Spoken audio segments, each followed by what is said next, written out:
Salut YouTube, on se retrouve aujourd'hui pour une nouvelle vidéo qui va être une vidéo pile à lire, mais une pile à lire un petit peu particulière puisqu'il s'agira d'une pile à lire participative. Alors, remontons à l'origine de cette vidéo, puisqu'il y a quelques jours j'ai échangé avec Dorian de la chaîne Monsieur Cabric sur Instagram. Et il m'a proposé eh bien, que nous choisissions chacun de notre côté 20 livres dans notre pile à lire et que Dorian me choisisse 3 livres et que moi je choisisse 3 livres dans sa sélection.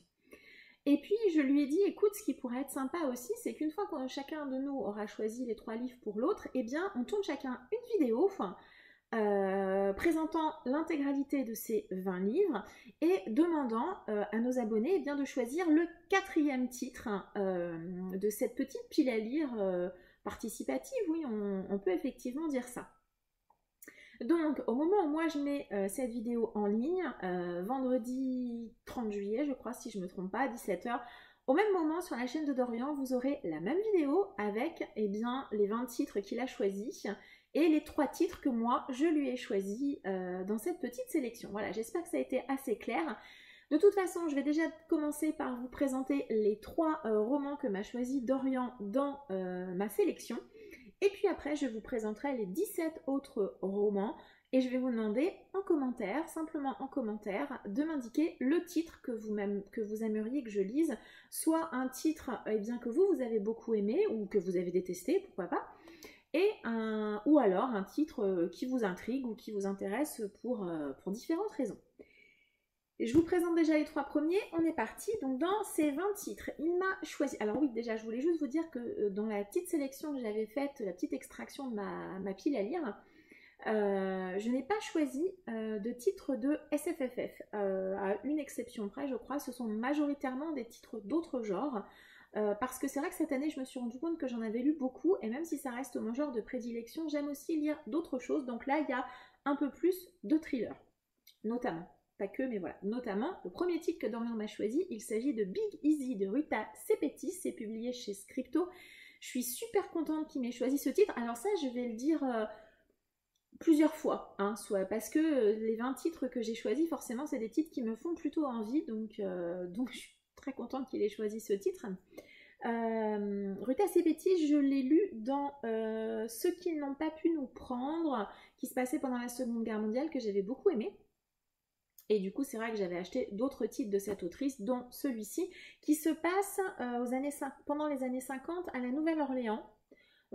Ça a l'air d'être dans quelque chose un peu histoire familiale, ce genre de choses. Moi, j'aime plutôt bien. J'aime bien la période, j'aime bien Ruta Sepetys, donc voilà, je suis ravie qu'il m'ait choisi ce titre. En plus, c'est une relique de ma palle, donc j'en suis encore plus contente.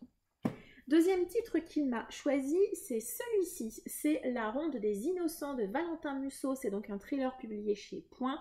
Valentin Musso, c'est donc le frère de Guillaume, si jamais vous l'ignoriez.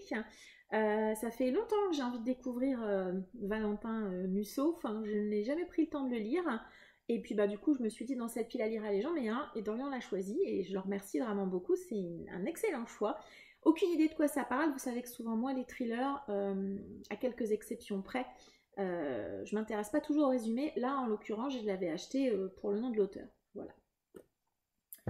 Et le troisième qu'il m'a choisi, c'est donc Séquestré de Chevy Stevens, publié chez Pocket. Ce titre, il était arrivé dans ma pile à lire grâce à Séverine dit bien ce livre. De la même manière, je vais citer son nom plusieurs fois aussi hein, dans mes choix.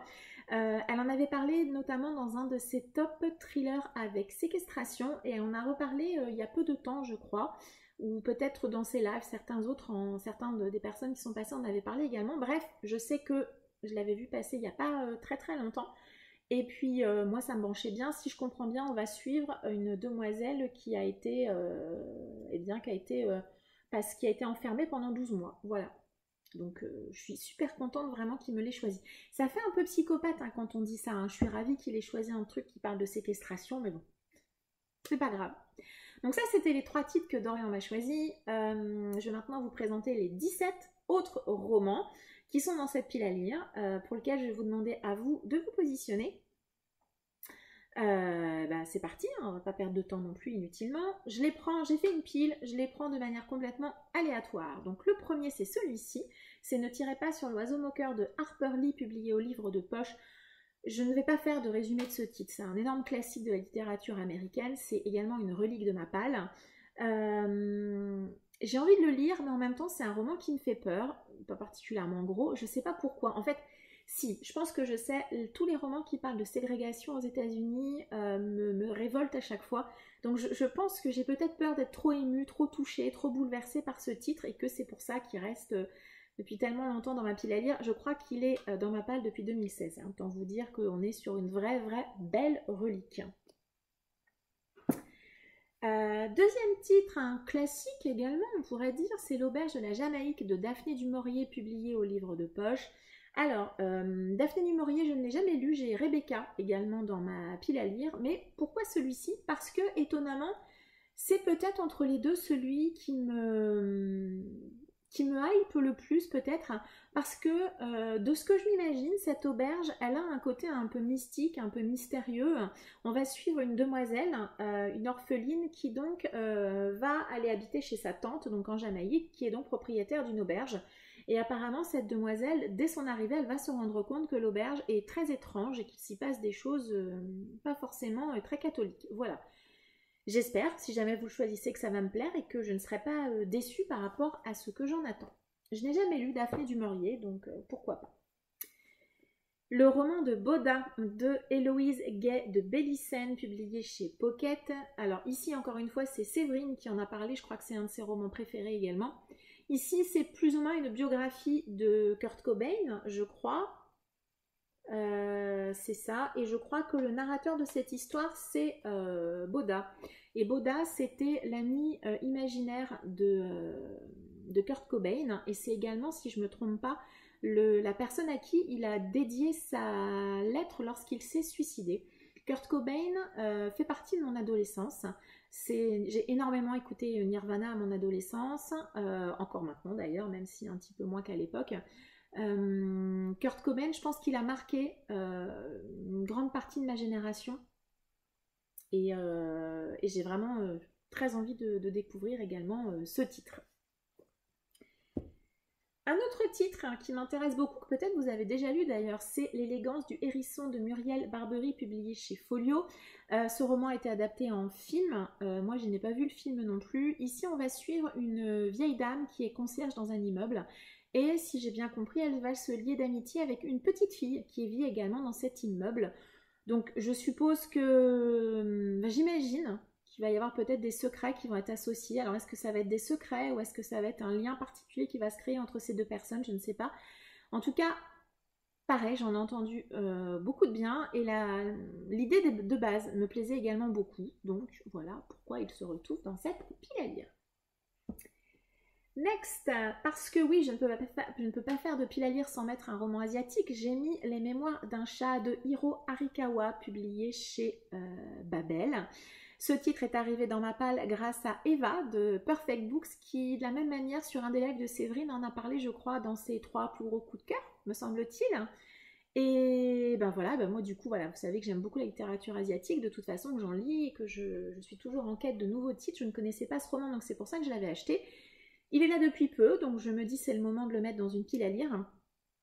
Ici, on va suivre un jeune homme qui, je crois, enfin un jeune adulte, qui va héberger un chat, c'est ça, et 5 ans après, il va être obligé de se séparer de son chat, et pour s'en séparer, il veut forcément être sûr que les personnes à qui il le donne sont des gens de valeur, j'allais dire, hein, des gens bien. Et il va retrouver du coup, il va se lancer dans une espèce de voyage pour aller retrouver ses anciens camarades d'études qui sont disséminés aux 4 coins du Japon. Peut-être que ça sera un peu un conte philosophique à l'image du roman que j'ai lu il y a peu qui était Et si les chats disparaissaient du monde. Peut-être qu'on sera dans le même genre d'histoire. En tout cas, moi je l'espère parce que j'ai beaucoup aimé hein, Si les chats disparaissaient du monde. Donc je me dis que peut-être on va être ici dans une dimension un peu conte philosophique. On verra bien. Tout autre chose, La vie rêvée des chaussettes orphelines de Marie Vareille, publié chez Charleston Poche. Honnêtement, je ne sais pas trop de quoi parle ce roman, mais j'en ai entendu énormément de bien. Quasiment tous les gens dont j'ai entendu en parler, ce roman était un coup de cœur pour eux. Donc, eh bien, je me dis pourquoi pas moi. Et puis, je sais pas, voilà, quand je l'ai vu dans ma grosse page, je me suis dit, ah oui, tiens, toi, j'ai vachement envie de te lire, donc eh bien, tu rejoins cette pile à lire.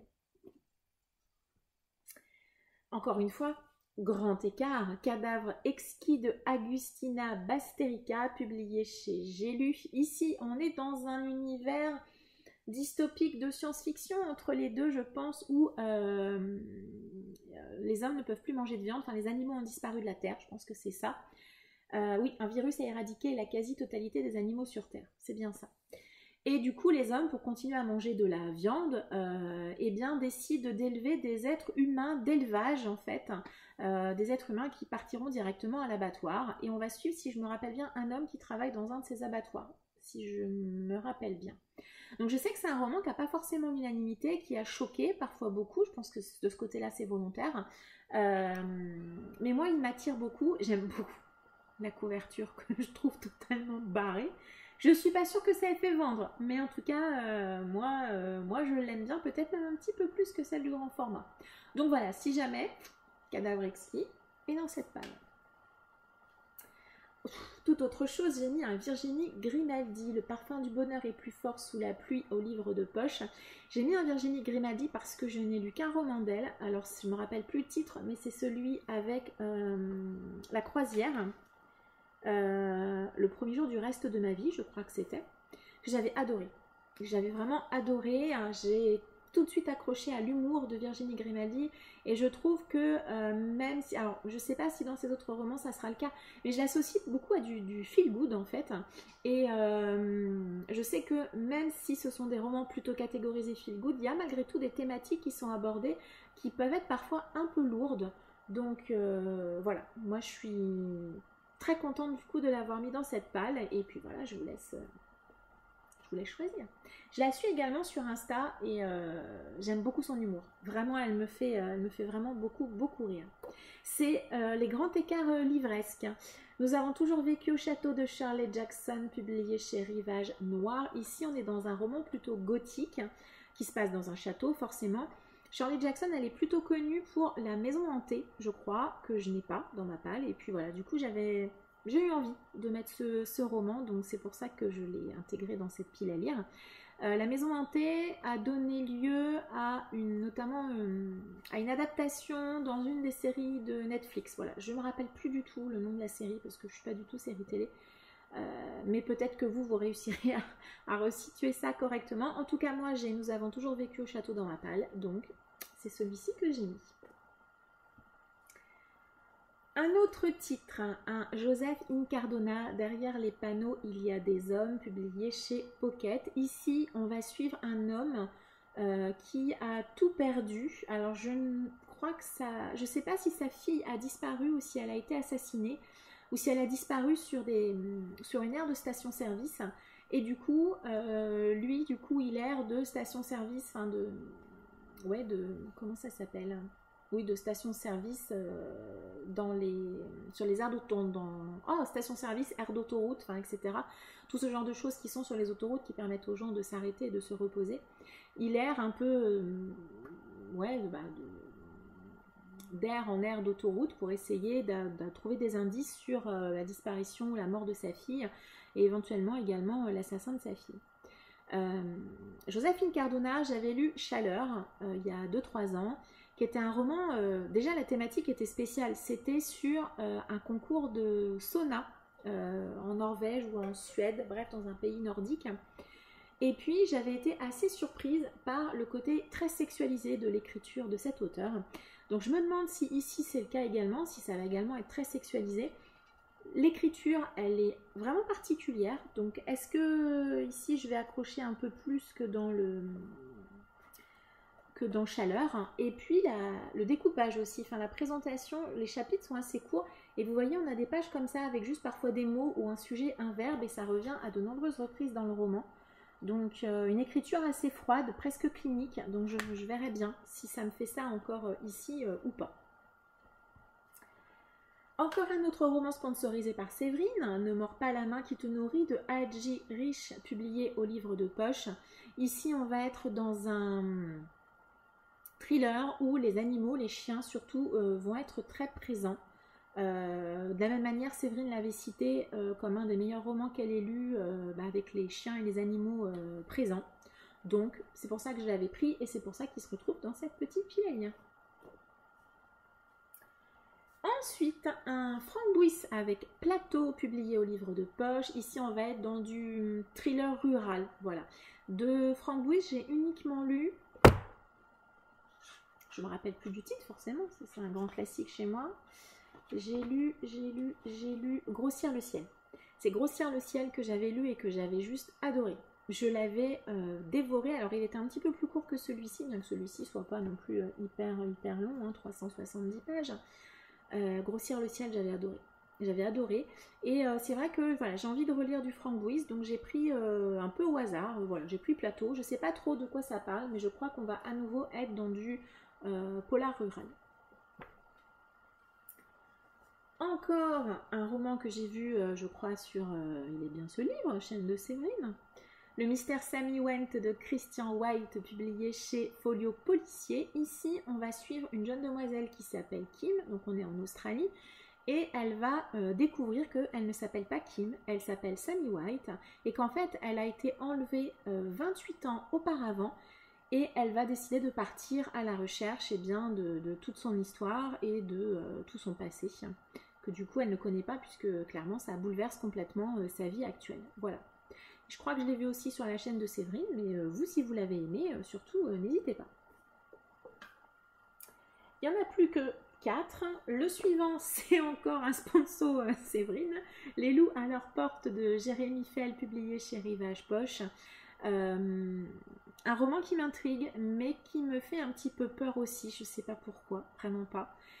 Si j'ai bien compris, on va suivre plusieurs personnages. Donc 1, 2, 3. Voilà, on a l'air d'être dans trois personnages différents et qui vont vivre des choses. Et on se doute bien que tôt ou tard, ces 3 destins vont se croiser. Quel va être le lien entre ces 3 destins? Moi, ça m'intrigue beaucoup. Vraiment, ça m'intrigue beaucoup. Séverine en a dit beaucoup de bien. Et voilà. Je ne sais que vous dire de plus. 3e titre, le titre est très particulier. Je tue les enfants français dans les jardins de Marie Neuser, c'est publié chez Pocket. C'est un tout petit livre. En plus, les chapitres sont hyper courts, hein. Il fait 152 pages, donc il est vraiment très court. Ici, on va suivre une jeune professeure d'italien, Lisa, qui apparemment a beaucoup de mal à gérer sa classe. Donc, je me demande vers quoi on va aller. J'ai cru comprendre que Marie Neuser, souvent, on est dans des choses un petit peu dures, un petit peu sombres, un petit peu dark. Donc voilà, je me demande vraiment quel est le sujet qu'elle va pouvoir aborder. Surtout sur une durée aussi courte, ça risque d'être très impactant. En tout cas, ça peut. Je n'ai jamais lu de Michel Bussy, donc je me suis dit que c'était l'occasion et j'ai pas mis n'importe lequel, j'ai mis Nymphéa Noire qui est publié chez Pocket. Je ne lirai pas la 4e, je n'ai aucune envie de savoir de quoi ça parle. C'est un livre dont j'ai énormément entendu parler, c'est un livre dont j'ai vu énormément d'avis positifs, notamment à cause d'un espèce de twist ou de retournement. Je crois que Michel Bussy, c'est un peu le spécialiste de ça. Voilà, moi j'ai envie de découvrir Michel Bussy et pourquoi pas avec Nymphéa Noire. Alors le seul risque, enfin la seule chose que j'ai un peu peur en mettant ça dans cette pile à lire, si jamais vous le choisissez ou si je décide de commencer la découverte de l'auteur par Nymphéa Noire, c'est après d'être toujours un peu déçu. Voilà, quand on vous dit c'est son meilleur, et ben après vous vous dites oui, mais si je démarre par ça, je sais pas si vous ça vous fait ça, si je démarre par ça, ben après le reste va peut-être me sembler fade. Je sais pas trop. Et le 20e et dernier roman de cette pile à lire, c'est un roman de SFFF, j'en ai mis un seul. C'est Notre-Dame-des-Loups d'Adrien Thomas, publié chez Nemos. C'est une réédition absolument magnifique. Ici, on va être dans un roman qui mélange, si j'ai bien compris, le western et le fantastique avec des loups-garous. Voilà. Et je crois qu'il n'y a pas de chapitre en fait dans ce roman. Si, je dis des bêtises. Si, il y a des chapitres. Si, il y a des chapitres. Il est vraiment pas très long non plus. Il me fait super envie. Et voilà, et c'est pour ça qu'il se retrouve dans cette pile à lire. Donc voilà, je viens de vous présenter les 17 romans parmi lesquels je vous demande de choisir un titre. Si jamais je m'emballe, j'en prendrai peut-être un deuxième, voilà. Je vous laisse à peu près jusqu'au 15 août, à peu près, hein, pour vous permettre de regarder cette vidéo et de prendre le temps de voter également. Ce sont des titres que je lirai entre le 1er septembre et fin décembre, voilà. Si jamais ça vous plaît, peut-être que je referai une autre vidéo de ce type début 2022, j'allais dire 2021, non 2022. Je vous incite bien évidemment à aller sur la chaîne de Dorian, regarder la vidéo et puis également voter pour un des titres qui vous tente le plus. Donc comme je le disais, je vous demande de mettre simplement en commentaire votre choix. Je vous remercie d'avoir suivi cette vidéo. Je remercie à Dorian de m'avoir proposé ce petit échange de piles à lire qui était fort sympa et très rigolo. Je vous remercie donc d'avoir regardé cette vidéo. Je vous souhaite une agréable journée et je vous dis à très bientôt. Ciao!